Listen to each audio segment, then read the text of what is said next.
നമസ്കാരം.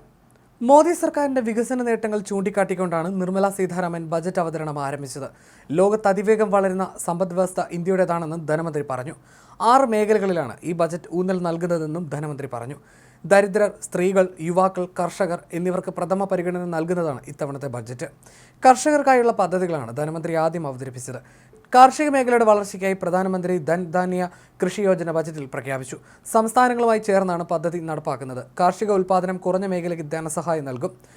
രാജ്യത്തെ 100 ജില്ലകൾക്കാണ് ആദ്യഘട്ടത്തിൽ സഹായം. ഉൽപ്പാദനം വർദ്ധിപ്പിക്കുകയാണ് ലക്ഷ്യമെന്ന് ധനമന്ത്രി പ്രഖ്യാപിച്ചു. പച്ചക്കറി, പഴ ഉൽപ്പാദനത്തിനും സംഭരണത്തിനും വിതരണത്തിനും പ്രത്യേക പദ്ധതി ഒരുക്കും. ബീഹാറിന് വേണ്ടി തുടക്കത്തിൽ തന്നെ പ്രഖ്യാപനങ്ങൾ നടത്തി. ബീഹാറിന് വേണ്ടി മഖാന ബോർഡ് സ്ഥാപിക്കുമെന്ന് പ്രഖ്യാപനമുണ്ട്. സസ്യാഹാരികളുടെ പ്രോട്ടീൻ സംഭരണ കേന്ദ്രം എന്നറിയപ്പെടുന്നതാണ് മഖാന എന്ന ബീഹാറിലെ പ്രത്യേകതരം താമരവിത്ത്. ഇതിന്റെ ഉൽപ്പാദനത്തിന് വേണ്ടി പ്രത്യേക ഗവേഷണ കേന്ദ്രം വേണമെന്ന് നേരത്തെ ബീഹാർ കേന്ദ്രത്തോട് ആവശ്യപ്പെട്ടിരുന്നു. മഖാനയുടെ ഉൽപ്പാദനവും സംഭരണവും വിതരണവും ശക്തമാക്കുകയാണ് മഖാന ബോർഡിന്റെ ലക്ഷ്യം. എല്ലാ ഗവൺമെന്റ് സെക്കൻഡറി സ്കൂളുകളിലും പ്രാഥമിക ആരോഗ്യ കേന്ദ്രങ്ങളിലും ഭാരത് നെറ്റിന്റെ പിന്തുണയോടെ ബ്രോഡ്ബാൻഡ് ഇന്റർനെറ്റ് ഉറപ്പാക്കും. Centre of excellence in artificial intelligence സ്ഥാപിക്കും. ആരോഗ്യ, വിദ്യാഭ്യാസ, കാർഷിക, സുസ്ഥിര വികസിത മേഖലകളെ ഉൾപ്പെടെ ലക്ഷ്യമിട്ടായിരിക്കും ഇത്.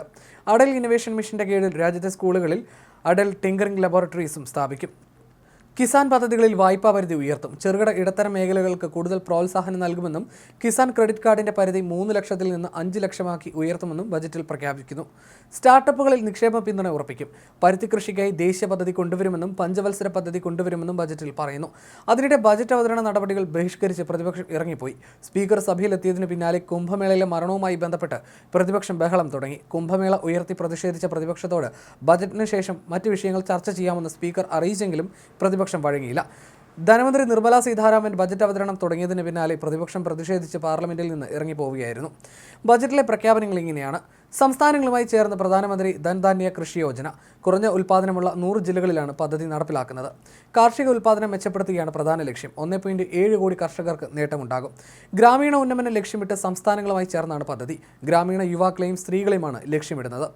പയർവർഗ്ഗ കാർഷിക രീതിയിൽ ആത്മനിർഭർ ഭാരതത്തിനായി 6 വർഷ പദ്ധതി. പഴം, പച്ചക്കറി കൃഷിക്കായി പ്രത്യേക പദ്ധതി. ബീഹാറിൽ മക്കാന ബോർഡ് കർഷകർക്കായുള്ള പദ്ധതി. പരുത്തി കർഷകരുടെ ഉന്നമനത്തിനായി 5 വർഷത്തെ പദ്ധതി. 7.7 കോടി കർഷകർക്കും മത്സ്യത്തൊഴിലാളികൾക്കുമായി കിസാൻ ക്രെഡിറ്റ് കാർഡുകൾ. ഇന്ത്യ പോസ്റ്റിനെ പൊതു ലോജിസ്റ്റിക് ഓർഗനൈസേഷനാക്കി മാറ്റും. ഭക്ഷ്യ സംസ്കരണത്തിന് പ്രത്യേക പദ്ധതി. ഇൻഷുറൻസ് മേഖലയിലെ വിദേശ നിക്ഷേപം 74% നിന്ന് 100%ആക്കി. ആദായ നികുതി ദായകർക്ക് കൂടുതൽ സൗകര്യങ്ങൾ ഒരുക്കും. പുതിയ ആദായ നികുതി ബിൽ അടുത്തയാഴ്ച അവതരിപ്പിക്കുമെന്നും ധനമന്ത്രി പ്രഖ്യാപിച്ചു. AI വിദ്യാഭ്യാസത്തിന് പുതിയ കേന്ദ്രം സ്ഥാപിക്കും. ഇതിനായി 500 കോടി രൂപ ബജറ്റിൽ വകയിരുത്തി. തെരുവോര കച്ചവടക്കാർക്ക് പ്രത്യേക പദ്ധതി. UPI ലിങ്ക്ഡ് ക്രെഡിറ്റ് കാർഡുകൾ നൽകുമെന്നും പ്രഖ്യാപനമുണ്ട്.